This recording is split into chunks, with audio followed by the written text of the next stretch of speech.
Hello, Introduction to Java Programming.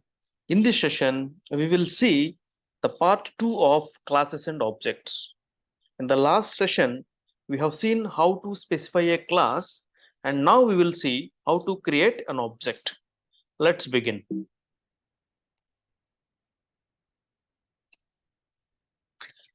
Yeah, so for example, you have a class something like car here, class car, and which has certain attributes or properties like color, model, and mileage. Now you are going to have an object like this. So object is having state, right? Whereas a class has uh, only the properties. So that's the basic difference actually. So class is an abstraction, class is a logical entity, whereas an object is a physical entity. A physical entity, and it is real actually. It is real thing, right? So real entity or real world entity. Fine. So I have a class which is red color, which is made in 2022 and which has a mileage of 25, right? So this is the data, actually, this is the state, right? So that's why we define object as a real world entity which has state, behavior, and identity. So this is my car is the identity and this is the state.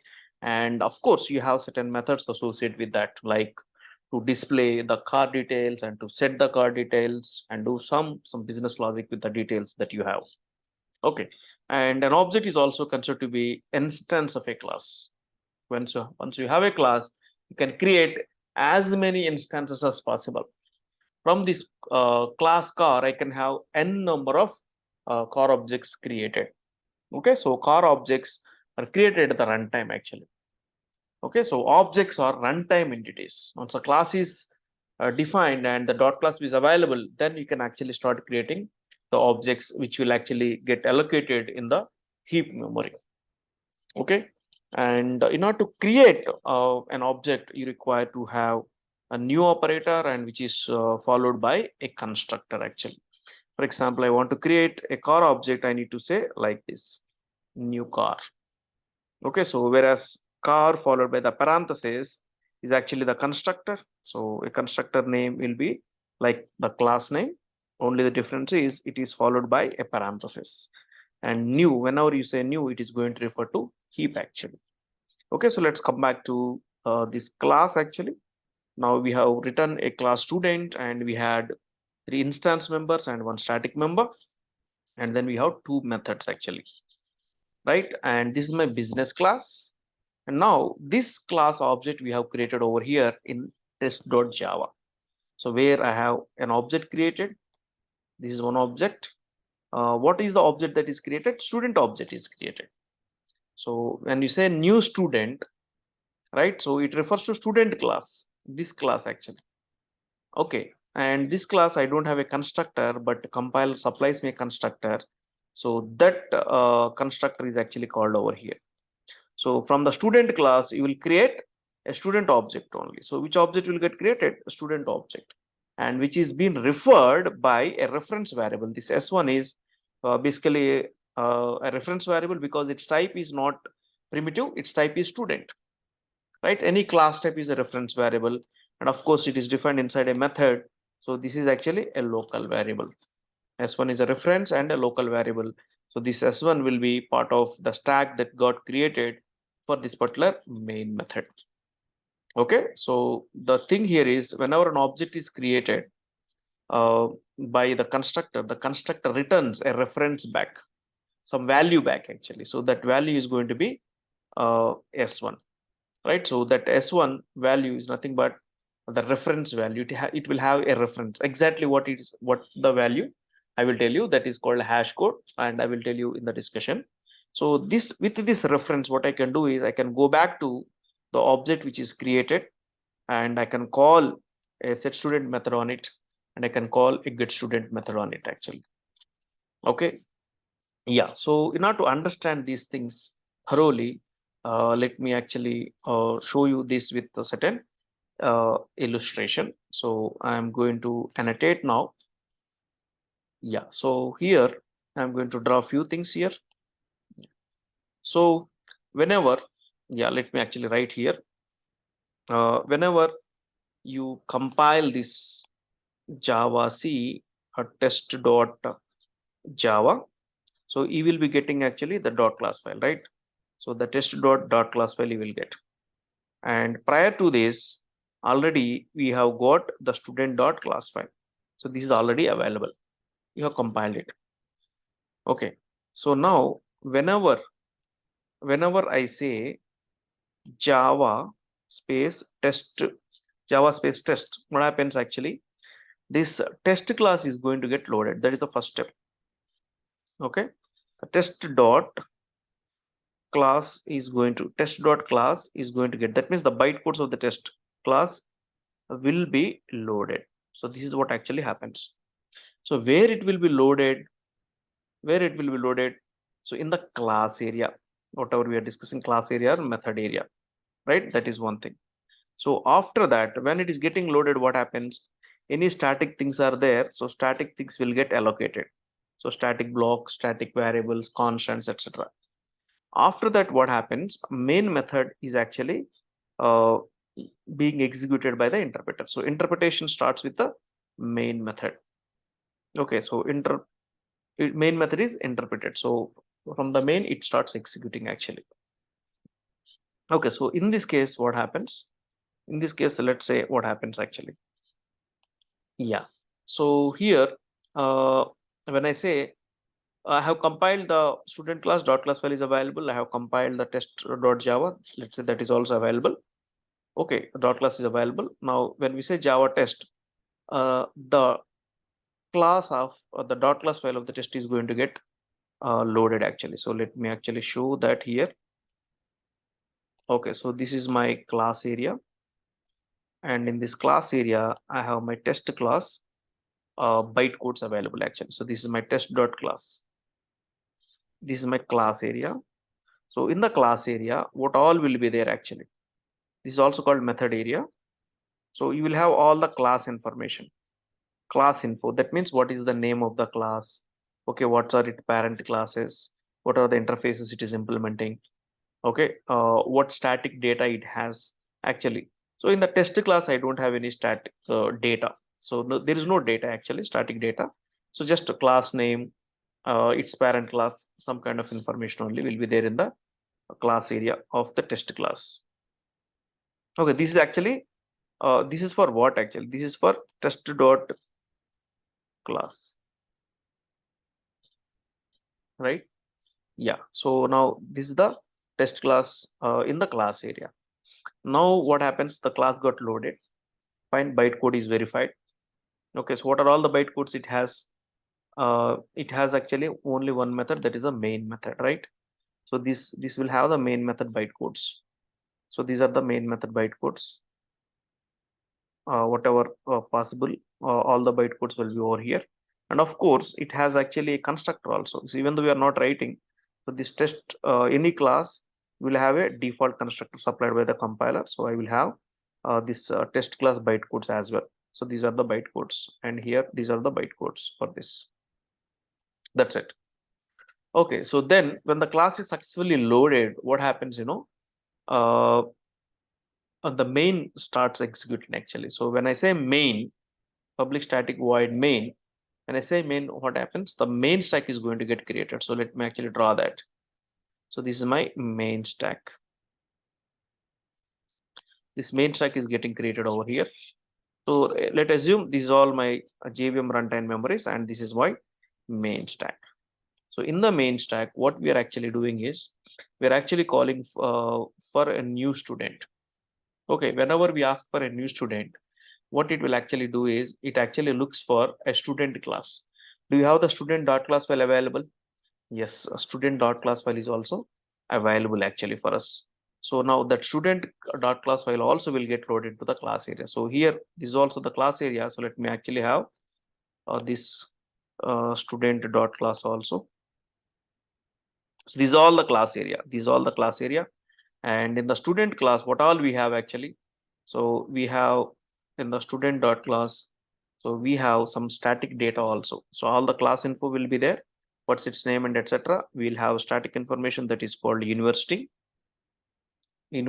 So that information university initially will get assigned to null. and later which is actually assigned to Stanford. That's what actually we gave in the student class. Okay, so this is going to be there in the this one, and other than that we have methods also. So we have one student constructor, this it's bytecodes, and we have set student and set student bytecodes, and we have get student and get student bytecodes also. So these all will be the bytecodes of that particular student class, which will get loaded into the class area. Okay, so in the main memory in this class area you have two classes now, right? And of course in the stack area we have the main stack. Now what we are actually doing here, yeah, so student s1 equal to new student. So s1 is a local variable, so s1 will be over here in the stack. It's a local variable, right? And now what is actually happening, new student, whenever you say new, that refers to heap area actually. Now we have another runtime memory that is called heap area. So let's say this is called heap memory. So let me name it as heap memory, and here objects are going to get stored actually. So three memories, so heap memory, class area, and the stack area. When you say new student, what happens? So new student is a constructor actually. The purpose of a constructor, the constructor is to construct the instance members of a class. When I say new student, all the instance members of the student class will get constructed as an object. Okay, so that's the purpose of any constructor. Constructor is used to construct instance members of a class. Constructor is used to initialize the instance members of a class. So object we represent as actually circle. So let me actually draw an object over here. So new is actually referring to, let's say, this object over here. This is one object over here. So in the heap, and let's say this is actually the starting address for this. Okay, now what are the instance members of this particular student class? So in the student class, we have SID. So what the constructor will do is, constructor will construct all the instance members with their defaults. SID equal to 0, sname is actually null actually, because that's a string, and we have a GPA is actually a double value, so 0.0.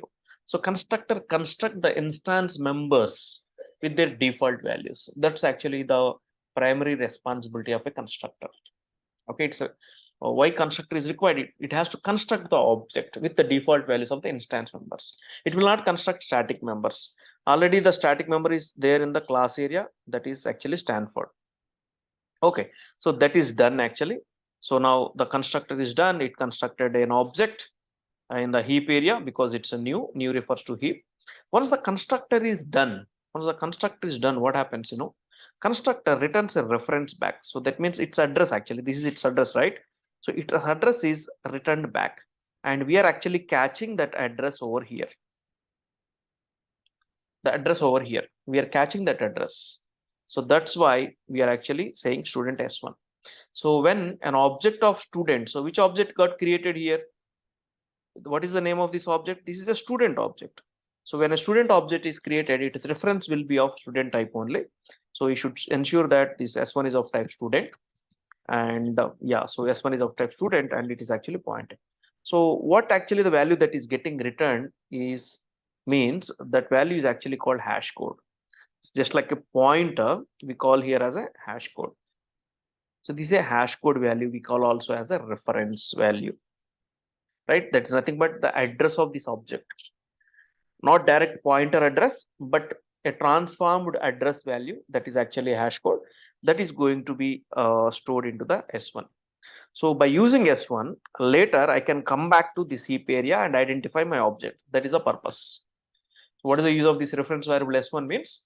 Since it is holding a hash code value, through that value it can actually go again to the memory, that is heap memory, and find that particular object. Okay, so this is what actually is going to happen by this line number 4 is done. Okay, an object is going to get created in the heap memory. Constructor constructs all the instance members with their defaults, and once it is done, it returns a reference back, and it's our responsibility to catch it. If you are not catching it, this object will become unreferenced. There is no reference. Any unreferenced object is a garbage in Java. So any object has to be referenced actually in Java. then only I can go there and do some updations, retrievals, etc. So if there is no reference, then it is called a garbage. Okay, so now next what actually happens? Now through S1, we are actually calling a method. So the method is set student. So we have a set student method in the class file of the student, and we'll go to the set student. Of course, set student actually has certain local variables. Now, whenever the set student is called, what happens? At this instance, let me actually tell you here. At this instance, okay, a new stack frame is going to get created. For each method, a new stack frame is going to get created, which has two parts actually. One is operand stack, and one is a local variable thing actually. Okay, so let's say first one is a local variable thing, and another is a operand stack where computations will happen. So the set student method has any local variables? Yes, actually in our program we are actually passing certain values. What values? 1, 2, 3. So my local variables which I'm passing here will be like 1, 2, 3, and of course another thing is actually like ABC, and I'm passing 8.9 as double. So these are my local variables as part of my uh, local variables part of this particular stack. Okay, and of course operand stack is also there. Any calculations that will happen over here. Now so the bytecodes of the set student is going to get executed. So in the bytecodes what we have written, we are assigning this 1, 2, 3 to SID, ABC to the name, and 8.9 to actually the GPS. That's what we have written in our class actually. So if you open the class, you can actually see that, right? So now we are assigning 1, 2, 3 here. What happens? So this 0 will get replaced with 1, 2, 3, and this null is going to get replaced with ABC value, and this 0.0 is going to get replaced with the value that is 8.9. So this is what actually happens when the set student bytecodes are getting executed. Okay, so for every method invocation, a new stack frame is going to get created, and so whatever the bytecodes are there in the set student, that will going to get executed. So that's a void method. So it executes the bytecodes and returns nothing actually. So once the method is done, what happens? Your stack will get erased off. So your stack will get erased off actually. So this part will not be there. Okay, this part will not be there. So I can actually erase that one. Okay, so this part, whatever this part is there, this part will get erased off, because this stack, heap, class are all of RAM only. It's a volatile memory. So when a method is opened, a stack frame is getting created, and when it is done, that will get erased off. So all this data will get erased off over here actually. Okay, so let me actually remove that. This all data is going to get erased off. Okay, of course here this value is getting, yeah, so what is the value here? I have 8.9. So this is there. What I mean to say is, once the method is done, this will get erased off. It's not there. Next is actually get student called an S1. Get student called an S1. So this is again a method will have method bytecodes. So now here at this instance, what happens? A new stack frame is going to get created for this particular stack. Get student is also a method. A new stack frame is going to get created. It has no local variables. In the get student, just we are printing the 4 values, right? SID, SNAME, GPA, and of course university also we have to print. I think I have forgot to print there in the code. Yeah, so all these values actually we have to print, all the 4 values: SID, SNAME, then GPA, and also university. Okay, so the corresponding bytecodes has to get executed. So it is called an S1. So through S1, it actually goes to this object and it prints SID. So what is the value of SID? So now SID value 1, 2, 3 is going to get printed. After the space, then it actually asks for name, then ABC is going to get printed. Then after it asks for the GPA, dependent will get printed. After that, it asks for university also. So university is a static variable that we know. So static variable will be in the class area. So from here, it goes to a static variable, this class area, and finds university, and the value of the university is actually Stanford. So this Stanford is going to get printed over here. Okay, and so this is actually we are printing to the monitor. So when the method is done, we will actually close this one also. Okay, when the method is done, this also will get closed. right? Erased off. Okay, fine. So now for each and every line, what is actually going to happen? So when the class is loaded, class area is the class area is getting populated with the class. When another class is loaded, in the class area we will have the other class, that student. Then when the main method is called, main stack is getting created. And when the new student, when we say new student, in the heap an object is getting constructed with the by constructor with the default values. A value is returned back. And for every method invocation, you have a stack is getting created, and when it's done, it is getting erased off. And so in every method, we will have byte codes, and byte codes are getting executed based on the codes our input or output is actually getting takes place. Okay, so once this is done, get student is done, and we will reach to this line number 8, where this is the end of the main method. When we come to the end of the main method, my main stack is also get erased off. That means I will don't have this main stack also. This is also will get erased off, right? So complete main stack is gone. So since main stack has gone, so there is no S1. So this link actually becomes broken. So that means this object will become unreferenced. Okay, that means this will become like a garbage. Okay, so this become like a garbage. We call this as a garbage. So any object which is garbage, Java garbage collector will come and freeze that memory actually. Unreferenced objects are garbage, and Java doesn't allow garbage. So whenever they are unreferenced, JVM will come, garbage collector will come, which is part of the JVM, and it actually freeze that particular memory. Okay, so that's what actually is going to happen. So that means if garbage collector is getting invoked, so this object also will get freed. This object also will get freed, so your heap also will become free, right? And later we will actually reach to this line, the line number 9. So when we reach the class end, actually, whenever the class end, this class also will get unloaded. Okay, when we come back, so this class also get unloaded, right?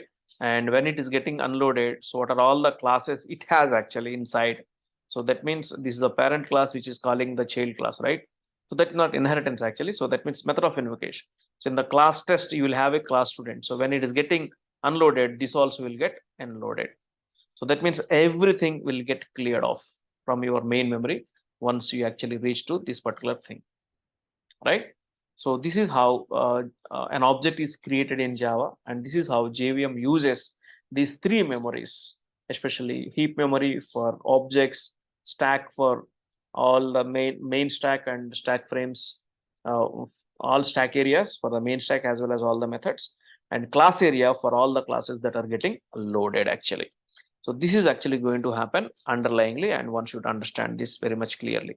So I'm clearing these drawings, and here I'm closing the annotation. So let me actually go to my student class. So here I forgot to print the university. Let me print that university also after giving some space. Yeah, so this is what actually I'm explaining, right? So you have the instance members, you have the set student method, these are the bytecodes, and get student method, and these are the things you are printing actually. So let me actually compile this because I have changed this, right? So I need to compile java student.java. So its .class file is available, and I go to my main class, and the main class also, let me compile this. So test.java test class is also available. So whenever I say Java test, what is going to happen? The test class is going to get loaded. The test class is going to get loaded, and that also makes actually to start the main stack, and then student class also will gets loaded. All the bytecode start will get executed in the main method, and in the main method you have a new student. So object is going to get created, reference is stored actually, and the two methods are getting called, and you will see the output like this. So 1 2 3 ABC 8.9 Stanford. So in order to print this, so much of things are happening underlying this. So that's what actually I have explained. Fine. So this is how we will actually create an object. Okay, so this object I can create, the object of this class student I can create separately in this test class. That's how we do actually in object oriented programming. We'll keep our classes as business classes, and the object invocations we do in other class. If you want to actually invoke there itself, you can also do that. So I can actually, what I do is, after these methods, I can also have my yeah, let me copy complete main method here. Yeah, it's not just this one. So let me copy the whole main method. So in my class student, along with all those methods, I can have my main method also written. Okay, so here my student.java will become main class. So here only one class is loaded, that is the student class, and that will have the bytecodes of these three methods, then the constructor, and of course a static member will be in the class area. And whenever interpretation starts, it starts with the main method, and an object will get created and methods will be called like that actually. So we can actually write, I can actually make my student as a main class also, but usually we will not do that. So invocations we actually do from a different class, Java C student.java. And when I say Java student, this time only one class, that is the student class, which is the main class. And yeah, you can actually see the same output here. Okay, so not just one object. If you want to create many objects, you can actually create them also. The same thing I just copy paste over here, and not just one object. Now here I have student s2. Now another student object will get created, which is referred by s2. I have to say s2 dot set student and s2 dot get student. So here this is triple one, and the name of the student is, let's say, xyz. And yeah, here I have some 8.3 is actually the GPA. Okay, now here in the heap, you will have two objects getting created, which are referred by S1 and S2 respectively. Later on, through S1 and S2, you can go back there and you can update your object. Okay, so let me compile and show you that, and two objects are going to get created over here. And when I run, I can actually see the data. So this is what object-oriented programming.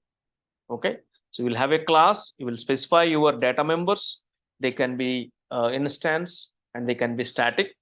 If anything common, you have to make that as static, otherwise that's instance. Then you can actually have the business logic written in the methods. Just I have written a setter and a getter, nothing much business. And this main method is optional. You want to write here in this class, or you want to actually invoke from any other class. See, I told Java program is a collection of classes. So you can actually have 10 classes or 100 classes. So but there will be only one starting point, right? So each class will not have the main method. Only one class which has the main method. So from there, we will actually start our execution, right? So ideally what we have to do is we have to define our business classes, student.java, customer.java, teacher.java, something like this. And we will have one driver class or one main class where we create objects there, and that will be the starting point actually. So that's what actually I tried over here. And in fact, if you want, you can actually make your class as the main class. Okay, so this is up to us actually, right? Yeah, so that's it. And this is about creating objects. Okay, so with this, I hope you have understood thoroughly what are classes and what are objects. So classes and objects are actually the object model of OOP, and an object-oriented program is based on this particular object model only, right? So you write a class and you create object from it. Okay, so in order to write the class, you have to identify the objects from the real world, right? So the classes and objects are actually very much close, are very much dependent. So you cannot actually divide and see them, right? So that's it about the class and objects. Hope you have understood. See you in the next session with a new concept in the object-oriented programming. Thank you.